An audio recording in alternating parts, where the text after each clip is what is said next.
have enabled hundreds of thousands of bogus refugee claims. Liberals' failures on immigration like this one means billions of tax dollars have been spent on hotels and social welfare for false refugee claimants, all while Canadians struggle to access health care and while legitimate refugees languish. This has to stop. Will the Liberals support our constructive motion to restore fairness and prioritize Canadians who pay for the health care system over fake refugees? Hear, hear. The Honourable Minister of Citizenship, Immigration, Refugees and Citizenship. Thank you, Mr. Speaker, and I welcome the member to this important discussion.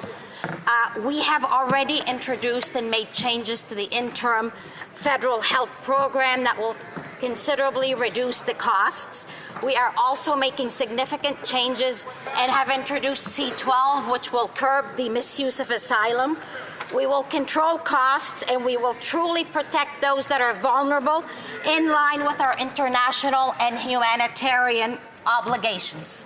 The Honourable Member for Calgary-Nose Hill. Well, the Liberals haven't been able to get hundreds of millions of dollars worth of pandemic scam fraud returned to them, so I highly doubt they'll be able to get fake refugees on deportation orders to pay back their health care.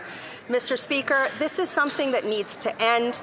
I will ask the minister again. This is a common sense motion. Literally everybody agrees with it. Will the minister support our constructive motion to ensure that Canadians who pay for our health system are given better access than fake refugees? Hear, hear. The Honourable Minister.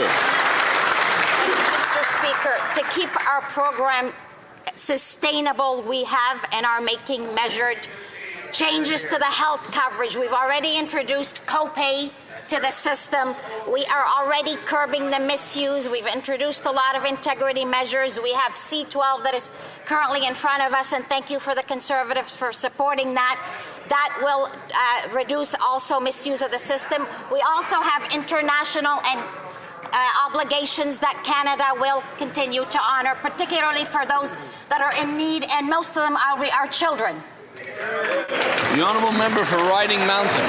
Mr. Speaker, the Parliamentary Budget Officer revealed the interim federal health program will cost taxpayers over $1.5 billion a year. The Liberals expanded this program to provide a deluxe health benefits like physiotherapy and home care to bogus asylum claimants whose phony claims have been rejected. Canadians are not entitled to them, but rejected asylum claimants are.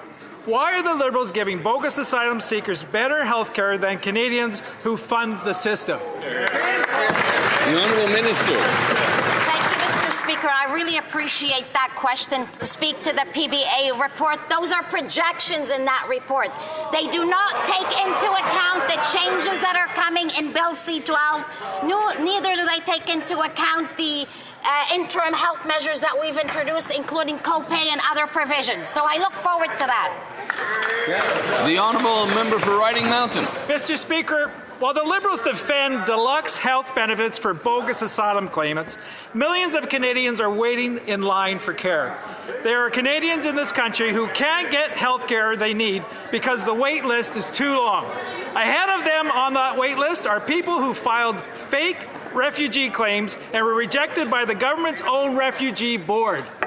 Will the minister explain to Canadians why bogus asylum seekers are ahead of them in line? Hear, hear. The Honourable Minister. Mr. Speaker, I want to point to that member who I respect quite a bit. Last session we were on the same committee. In 2014, it was this Conservative government that the Supreme Court ruled that that their changes were unconstitutional, and they took away health care coverage for the most vulnerable, including children. This is not something we will do on this side of the House. Again, we are curbing misuse. We've introduced changes by introducing copay. Asylum claims are down by a third under this government.